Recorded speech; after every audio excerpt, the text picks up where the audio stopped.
Okay, let me introduce our today's speaker.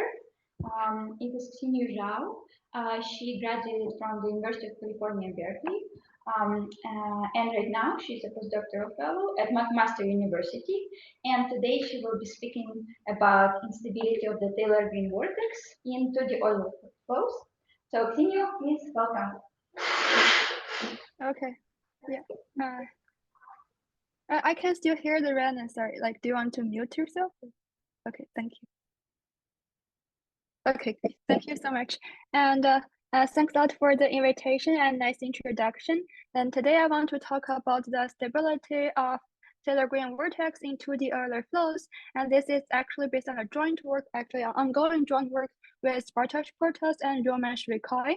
And I know that many of the people in the audience are experts in this kind of stability problem. Also, that's also part of the reason why I want to give a talk on this topic. So in this sense, any comments, suggestions, and questions are more than welcome. Okay, so today I want to talk about the stability of Taylor-Green vortex, which is an equilibrium solution of the 2D Euler equations. So this is actually the stability problem in the infinite dimensional setting. So let's first have a look at what will happen in the finite dimensional setting. So here, let's look at the system of linear ODEs. And we know that x is equal to 0 is the equilibrium solution of this Euler differential equations. And when we talk about stability, we care about the reaction of the solution under perturbations. So if we use a phase portrait to illustrate the time evolution of the solution, this equilibrium solution will just correspond to the point at origin, and it will sit at the origin of all times. And if we perturb this equilibrium solution along the vertical direction, you can see the perturbation will converge to the equilibrium solution.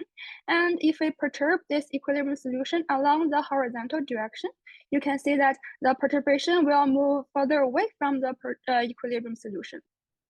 And because of this unstable perturbation direction, we say this equilibrium solution is unstable. And we also call this equilibrium solution a hyperbolic equilibrium point. If we have another look at this unstable perturbation direction, we see that, okay, it corresponds to the direction of the eigenfunction corresponding to this eigenvalue 2. And we see that this equilibrium solution is unstable because that this matrix has an eigenvalue that has a positive real part. So in this sense, in the finite dimensional setting, the stability of this equilibrium solution is closely related to the eigenvalue problem of this matrix. When we have a matrix, and the matrix can only have discrete eigenvalues. However, in the infinite dimensional setting, this story will be more complicated because of the existence of the essential spectrum. And now let's move on to the infinite dimensional setting problem.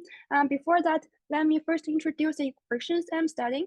I'm studying the 2D Euler equations on a periodic domain. So for the periodic domain, I mean this unit square, it's actually not unit square, it's a square of each length, the length is equal to 2 pi. So here we have the time evolution equation of the velocity field, and we are interested in incompressible flows, so the divergence of the velocity field is equal to 0. And we know that, let me try to annotate here.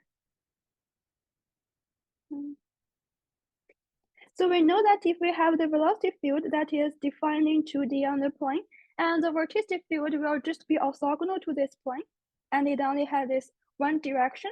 So instead of focusing on this two-dimensional velocity field, we will focus on this scalar vorticity field. And we can apply the curve of both sides of the equation, and then we can obtain the time evolution equation of the vorticity field. So this is like the vorticity formulation of the 2D incompressible Euler equations. And omega here is a curve of the velocity field, which is a vorticity field. And we can also reconstruct the velocity field using the Biot-Savart law, which is actually the nebula perp of the string function here. Okay.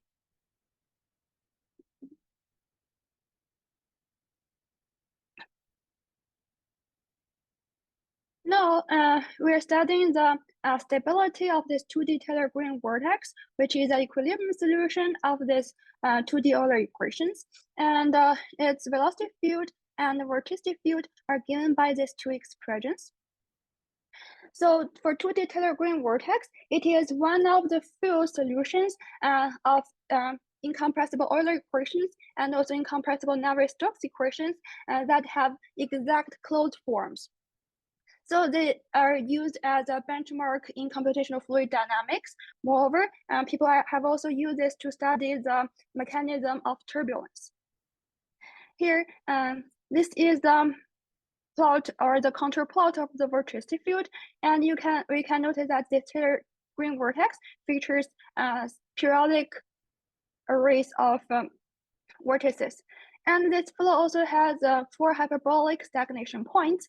And actually, these 4 hyperbolic stagnation points will play an important role in the stability analysis of this equilibrium solution. Okay.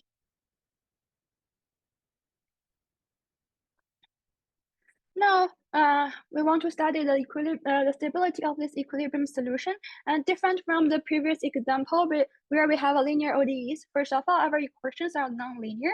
I will start from the linear stability. To do that, we linearize these Euler equations around this steady solution. So we obtain this linearized Euler equations together with the linear operator L. And L acting on omega is defined in such a way. And D here is defined as the square root of the minus Laplace operator. And so in the previous example, we see that the stability of the equilibrium solution is closely related to the eigenvalues of the matrix. Here, for this infinite dimensional problem, the stability of this equilibrium solution is closely related to the spectrum of this linear operator L here. And now, how do we study the spectrum of this linear operator? And in studies of in this field, people like to decompose the spectrum of this linear operator into 2 disjoint sets. And the first set is a discrete spectrum, and the second set is the essential spectrum, which is a complement of the discrete spectrum in the spectrum of the linear operator. And we see that a point is in the discrete spectrum if we satisfy these following 3 conditions. It is an isolated point in the spectrum of L, and also it has finite multiplicity, which means that the dimension of the generalized eigenspace corresponding to this point is finite dimensional. It's finite. And we also see that the range of Z minus L is closed. So intuitively, we can just consider the points in the discrete spectrum as very well-behaved eigenvalues. Okay. And there have been some results about this discrete spectrum of this linear operator. And actually, it has been proved that this discrete spectrum has unstable eigenvalues for certain flows. One case is a Kolmogorov flow, which is like a shear flow, and another case is a Katsai flows, which is like a perturbation of the shear flow. And in their proofs, actually, the existence of this unstable eigenvalue is highly dependent on the shear flow structure of the corresponding steady state. And for our Taylor green vortex, you can see that we only have this cellular structure. That's why their proof no longer works for our case. Okay. And in contrast to the discrete spectrum, for which only a few cases are known, and actually, like the property of the essential spectrum of the corresponding linear operator has been well understood, and it has been proved by Latushkin and Shvydkoy that the essential spectrum of the linear operator will form an infinite vertical band, and the width of the band will is determined by the subleft exponent m here, and also the maximum Lyapunov exponent of the corresponding steady state. And here, I want to comment on one thing. So we notice that the width of the band is dependent on this subleft exponent m. What does this mean? This means that actually for essential spectrum, it highly depends on the space of the perturbation we are studying. Okay. And in the proof of the Tushkin and Shvydkoy, for each point in the essential spectrum, they try to construct a sequence of functions of unit HM norm such that when L minus C acting on this function, the HM norm of this sequence goes to 0, but this sequence Fn does not contain any convergent subsequence. So this is quite different from the discrete spectrum. But I also want to make a comment here. The fact that for each Z, you can construct this kind of sequence does not exclude the possibility that Z can also be an eigenvalue. So for the point Z instead of essential spectrum, it's possible that Z is an eigenvalue associated with an eigenfunction, and you can also construct a sequence associated with this point in such a way. Can I ask a question? Yeah, go ahead. Yeah.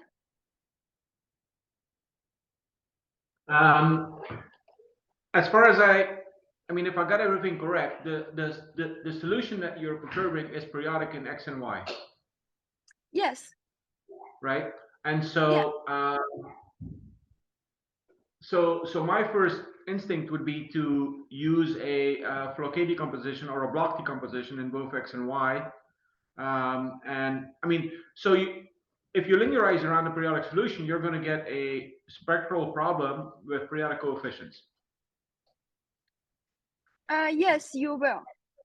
Okay, so then I don't understand how you can get discrete eigenvalues. I thought that an operator with periodic coefficients, you could only have continuous spectrum.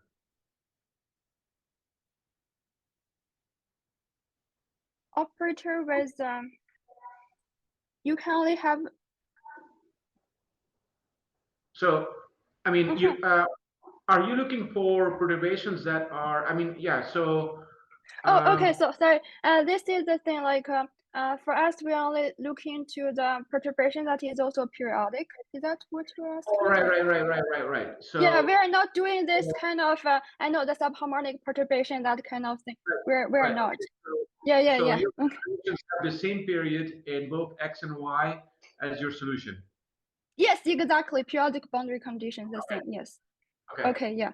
Yes. Thanks for the question. But that's a good point. I will not have time to talk about this in this talk. But actually, people have studied in the case when you have two Taylor green vortex on this plane, and you have a perturbation along the vertical direction.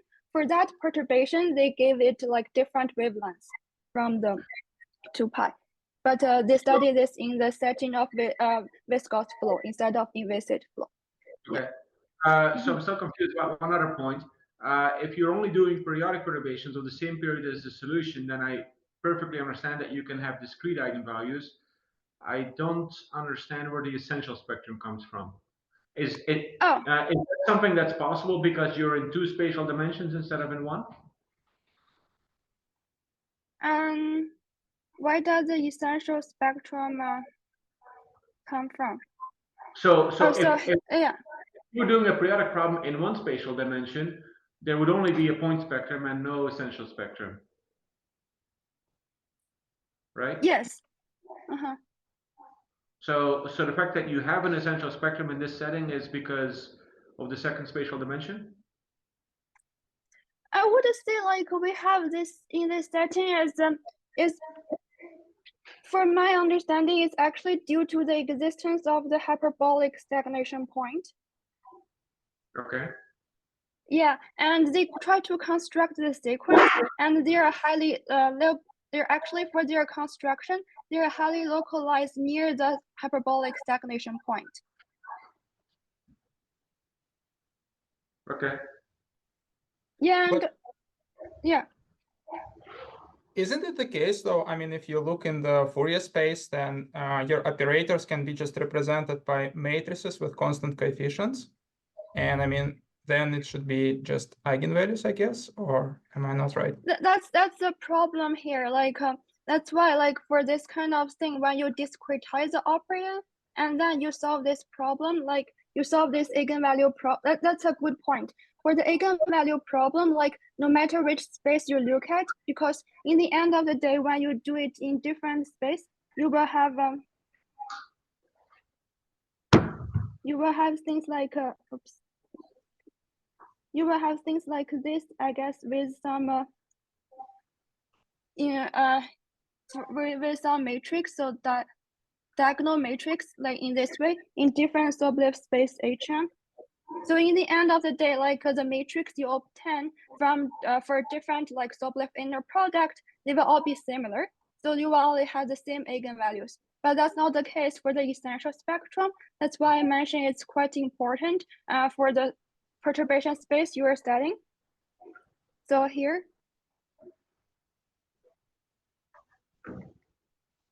Let me see. And what I'm doing. Yeah, so here you can see the construction of the sequence is not like we are looking in the same space. It's not like L2 like contains H minus H1, so you think like it will depend on the spectrum in H1 depends on L2 in such a way. So we find this sequence, it is of a unit norm.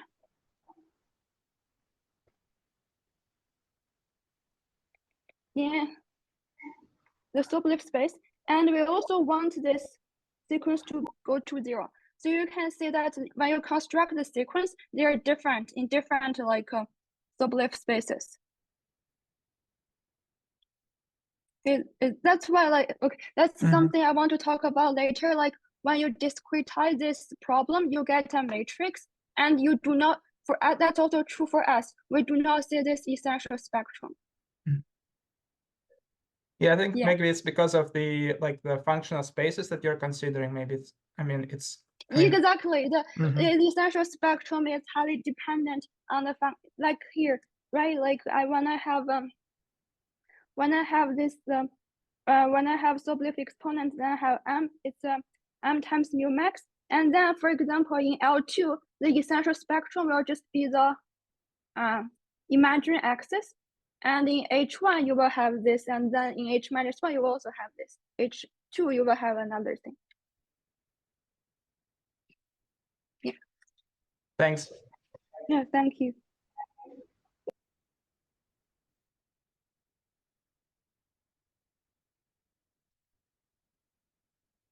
Okay.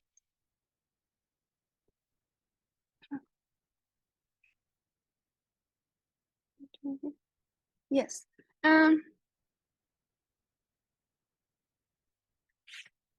Okay, so in 2D, and this mu max is the largest real part of the eigenvalues of the gradient of U evaluated at all hyperbolic stagnation points.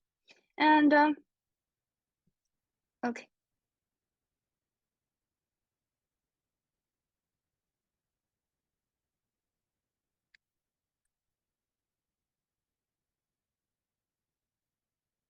But sorry, just one more comment corresponding to the periodic problem. Like when you have periodic problem, like we do not have, this operator is not really elliptic.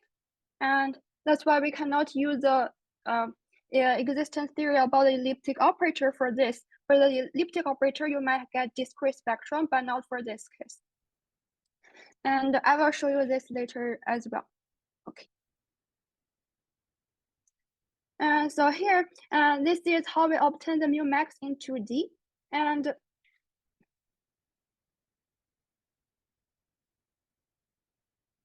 here you can see for the shear flow I have just mentioned before, which is a Kolmogorov flow. And for this flow, this is actually the counterplot of the vorticity field. We do not have any hyperbolic stagnation point. And in this sense, we will only have the essential spectrum will just be this real line, the imaginary axis. And for any unstable eigenvalue you find, they will be in the discrete spectrum. And we compute this numerically, we find an eigenvalue that is outside the essential spectrum. And this is the corresponding eigenfunction. You can see this eigenfunction is smooth. Okay. Now let's go back to the 2D Taylor-Green vortex. For the 2D Taylor-Green vortex, you can we have 4 hyperbolic stagnation points, and if we evaluate the gradient of the velocity field at these 4 hyperbolic stagnation points, and we find the largest real part of the eigenvalue, and it will be 1. So what does this tell us? It tells us, okay, the essential spectrum of the linear operator corresponding to this steady state forms an infinite vertical band that is of with 2 times absolute value of m, where here m is the subleft exponent of the space we are studying. This goes back to my point before, like if we look at this spectrum in L2, we will just have this line, and in H-1, which I will show you later, we will have something like this. Okay. And this is for now like what we know about this spectrum of the linear operator corresponding to the steady state 2D Taylor-Green vortex. We do not know whether L has any unstable eigenvalues. If it does have an unstable eigenvalue, we do not know whether this unstable eigenvalue is embedded inside of the essential spectrum or not. So this is the question we are studying in our work.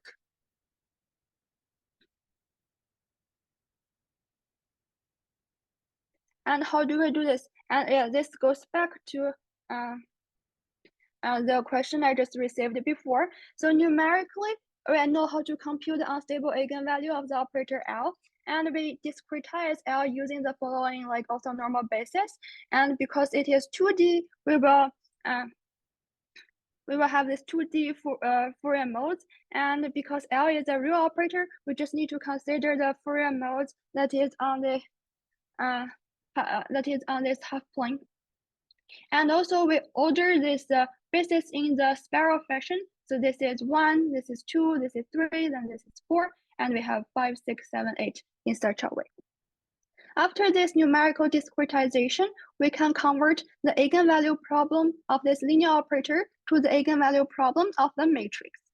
And for the matrix, we actually computed this eigenvalue problem, and we indeed find an unstable eigenvalue with or 2 unstable eigenvalues with positive real part. And the thing is, which is more interesting, is the behavior of the eigenfunction corresponding to this eigenvalue. So here you can see this is this is a surface plot of the real part of the eigenfunction corresponding to that unstable eigenvalue, and it does not look smooth. So it's quite different from what we observe maybe in the free surface water vane problem.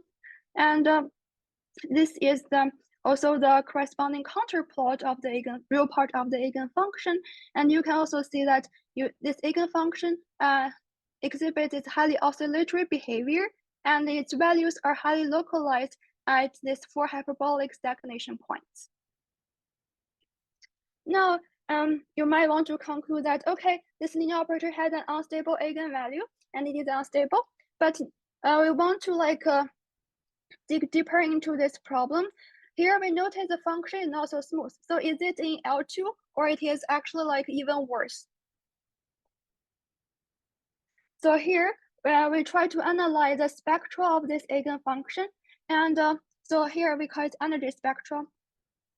So the energy spectrum at a point K is defined as 1/2 of the sum of the squares of the Fourier coefficients for which the wave number is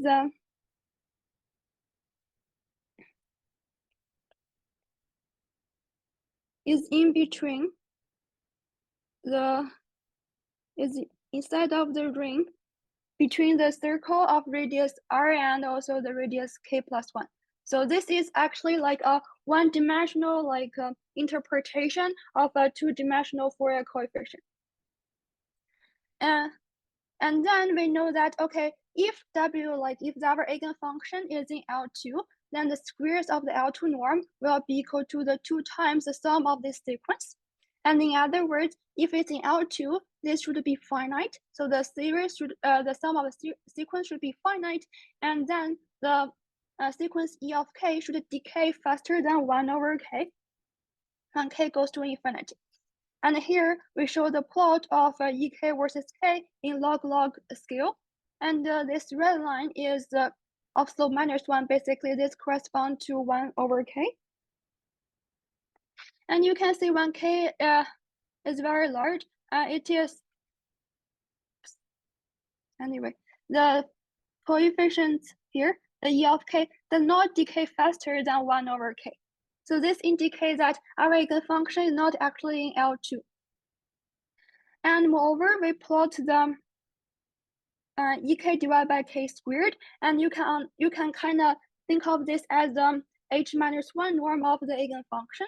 And again, this line is of slope -1, so it corresponds to 1 over k. And you can see this new defined energy spectra decays faster than this line when k goes to infinity. So this indicates that our eigenfunction is actually in h-1 instead of L2.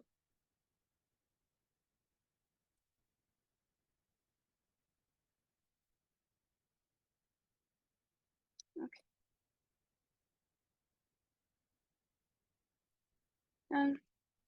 Okay, so now we are going to analyze the h-1 norm, and we did another test. So we use this as the initial condition of the linearized Euler equations, and we try to compute the time evolution of the solution of the linearized Euler equations. So we expect some exponential growth because of this positive real part. And let's see the time evolution. So here we just plot the solution of the linearized equations at different times. And here I plot the time evolution of the h-1 norm of the solution. So you can see as time evolves, the solution's magnitude is increasing. This is because of the positive real part, and it is also oscillating. So as time evolves, the solution is cycling through different phases of the eigenmode. And on the right side, you can see the h-1 norm. This is the plot in log linear regime. And you can see this clean exponential growth. So this provides another piece of evidence that what we have found is indeed an eigenfunction, and together with the eigenvalue. And we also analyze the growth rate of this solution, which is the slope of this curve here.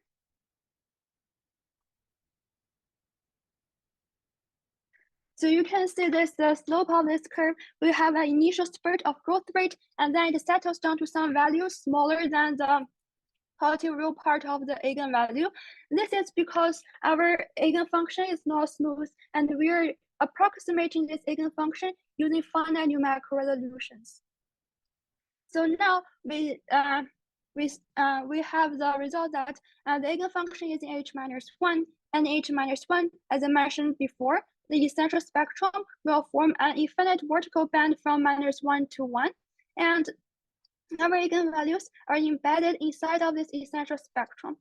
So, and lambda here, we have seen this growth rate predicted by this eigenvalue lambda.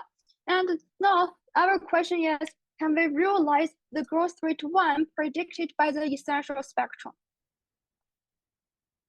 And as I guess as Sergey mentioned before, when we do this numerical discretization, we have a matrix, and for matrix, we only have discrete eigenvalues. That's why we kind of lost information of the essential spectrum after numerical discretization. So now we want to think of a method to gain this piece of information back, and that's why we use our PD constraint optimization approach. So in other words, we want to find an initial condition that can realize this growth rate 1. So we want to maximize the growth rate. And of course, it's kind of tricky to maximize the growth rate itself. So instead, we try to maximize the norm of the solution at a finite time. And this is objective functional we're studying. So it depends on the initial condition W0, and it is equal to the squares of the h-1 norm of the corresponding solution. So here, e to the TL, this is just a semigroup corresponding to the generator L linear operator. And this term demonstrates the solution of the following linearized Euler equations. at time t corresponding to the initial condition W0. So this is the quantity we try to maximize. And this is the optimization problem we're studying. We're trying to find an optimal initial condition, we denoted by W0 tilde, such that the objective functional will be maximized by this initial condition. And moreover, because of the linearity of this problem, we can restrict ourselves to the initial conditions at of unit h-1 norm. So in this case, we are solving actually a constraint optimization. We are trying to maximize this objective functional on this manifold M. And we also use the t is equal to 1 without loss of generality. Next question is, how do we solve this optimization problem? We solve this optimization problem using a Riemann conjugate gradient method, and this method has also been used by Bartosz and I in the study of singularities of 3D Euler equations. So this is actually based on an ascent gradient method, and the most important thing for this method is to evaluate the gradient of the objective functional in the corresponding Sobolev space. So to do this, we just compute the directional derivative of this objective functional under the direction W0 prime, and you can obtain this inner product. So for this gradient, we want to write its representation in h-1, and in other words, here we have something acting on W0 prime. We want to get rid of this operator, and how do we do that? We first rewrite this in h-1 inner product as an L2 inner product, and then we introduce the adjoint operator of this e to the TL, and then we can move this e to the TL to the first term. So in the end, we have something that is acting on W0 prime, and this is actually a gradient in L2. So for now, because we are maximizing everything in h-1, we need to move this gradient to the Sobolev space h-1. So we write this L2 inner product in terms of the h-1 inner product with the additional Fourier multiplier here. So L star here is just the adjoint of the linear operator, which is given by the following formula. So now we have something that is acting on W0 prime, and this inner product is also in h-1. So this is the gradient of the objective functional we're interested in. In summary, we can obtain the gradient, which is given by this formula. Now, how do we compute this gradient? If we have another look at the expression, we can notice that this is the important term here. Oh, I cannot. Okay, anyway, this is the important term here. It is actually the solution of the following adjoint system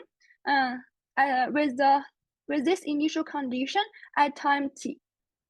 In other words, to evaluate this gradient, we need to evolve this adjoint system and find the solution at time t, and then we apply our Fourier multiplier. So we are using a pseudo-spectral method.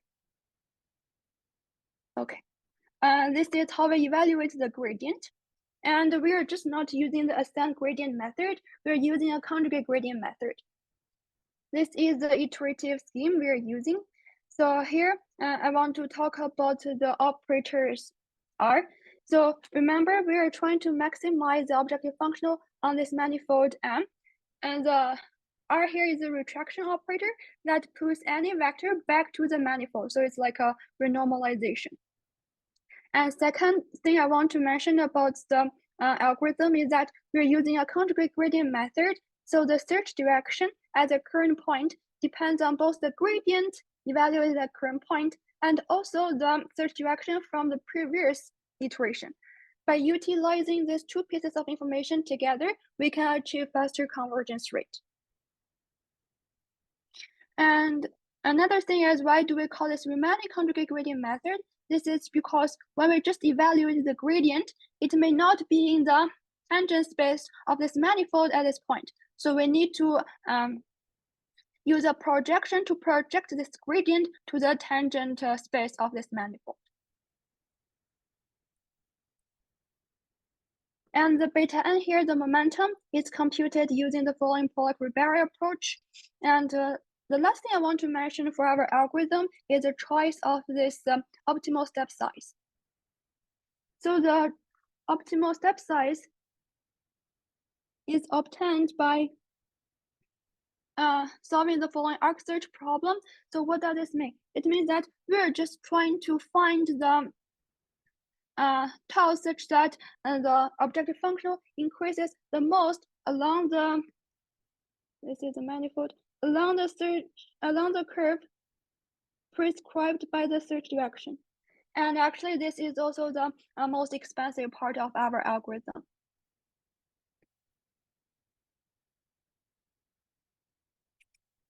Okay.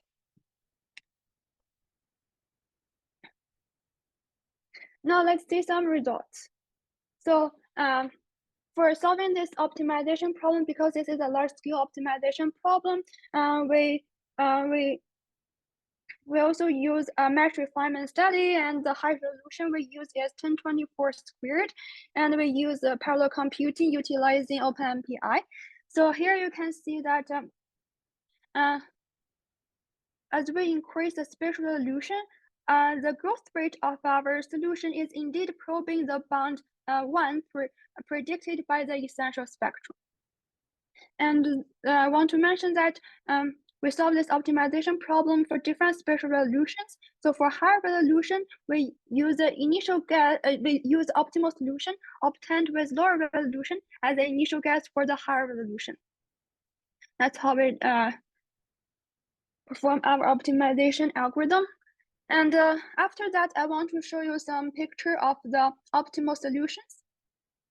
So here, in this figure, I will show you the solutions we obtained at different iteration steps throughout the optimization process. So this is computed using spatial resolution 128 squared. So our initial guess is just the shear flow, and you will see something interesting happening. So as you can see, as our optimization process proceeds, we can see that starting from that smooth initial guess, the optimal solution actually is something that is highly oscillatory, and it is also localized near these two hyperbolic stagnation points.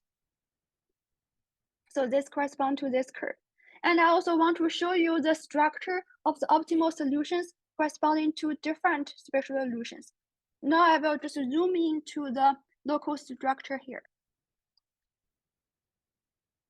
Okay, here we go. And here you can see these plots are plotted using the same line scales, but this corresponds to the spatial resolution 128 squared, 256 squared, 512 squared, and 1024 squared. So you can see as we increase the spatial resolution, the optimal solutions we obtain is demonstrating more and more oscillatory behavior, and is also more and more concentrated at the hyperbolic stagnation points. And moreover, the scale of the oscillation is restricted by the numerical resolution we're using. So this can also show you the this kind of infinite dimensional property of the linear operator. Okay. So till now, I actually showed you two different growth mechanisms of the norm. So this one corresponds to the point that is in the essential spectrum, at the boundary of the essential spectrum. And previously, I have also shown you the growth mechanism that corresponds to this eigenvalue here. What's the difference between these two growth mechanisms? To investigate that problem, we introduce this normalized autocorrelation function, which is the normalized inner product between the reference state W at tau and also the solutions of the linearized equations at other times. So if the autocorrelation function is equal to 1, it means that these two states are almost the same up to a certain scaling. And if it's equal to 0, it means these two states are not related at all.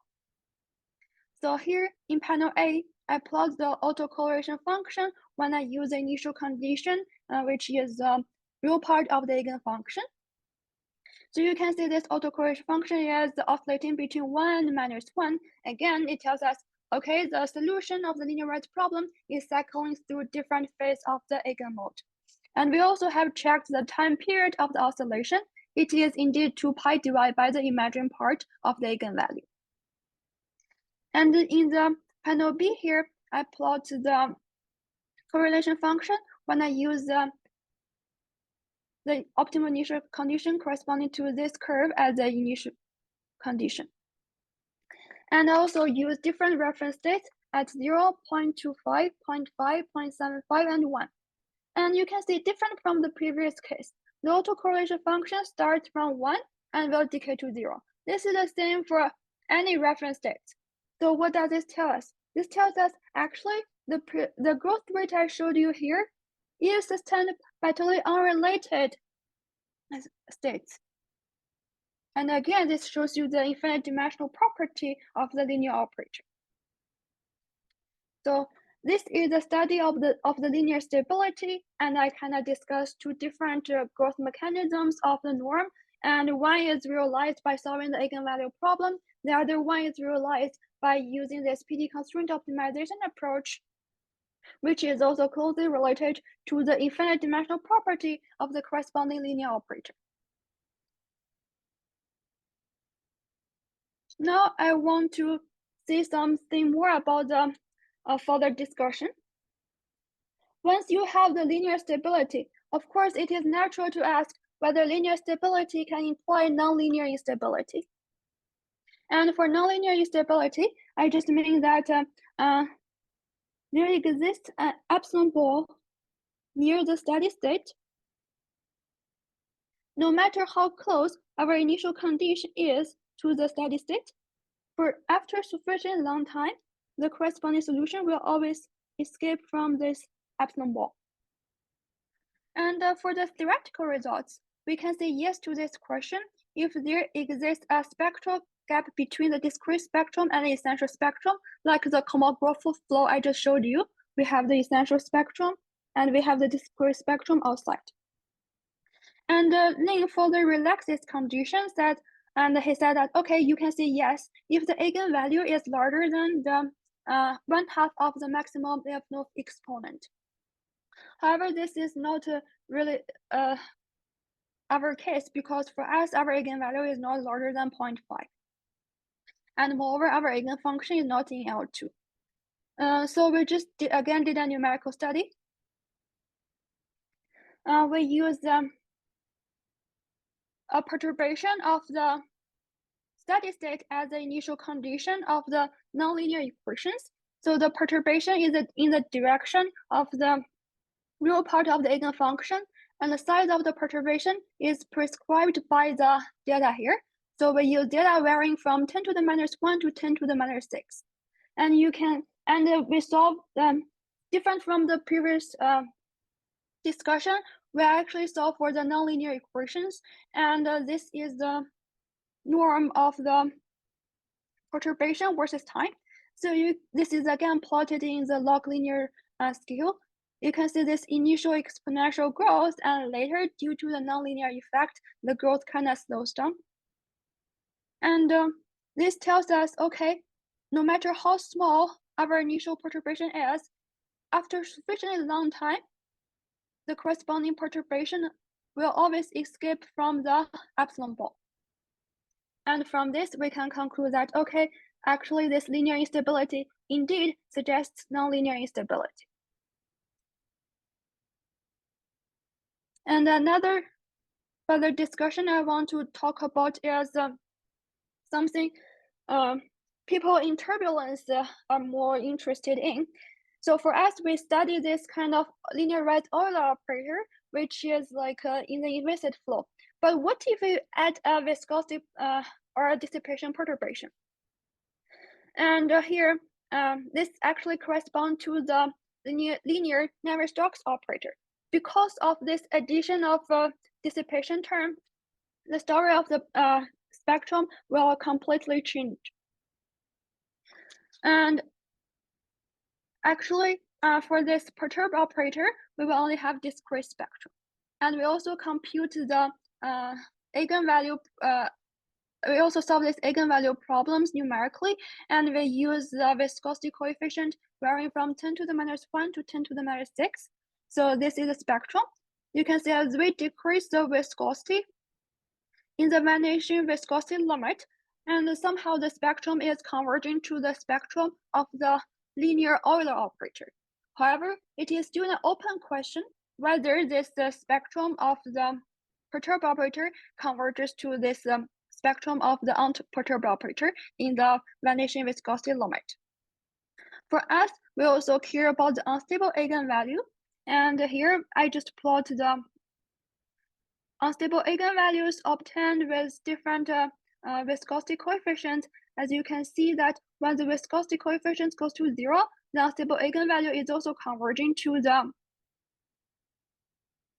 unstable eigenvalue of the unperturbed operator L. However, it is still an open question whether it indeed converges theoretically. So I'll just conclude here and talk about future directions of the work.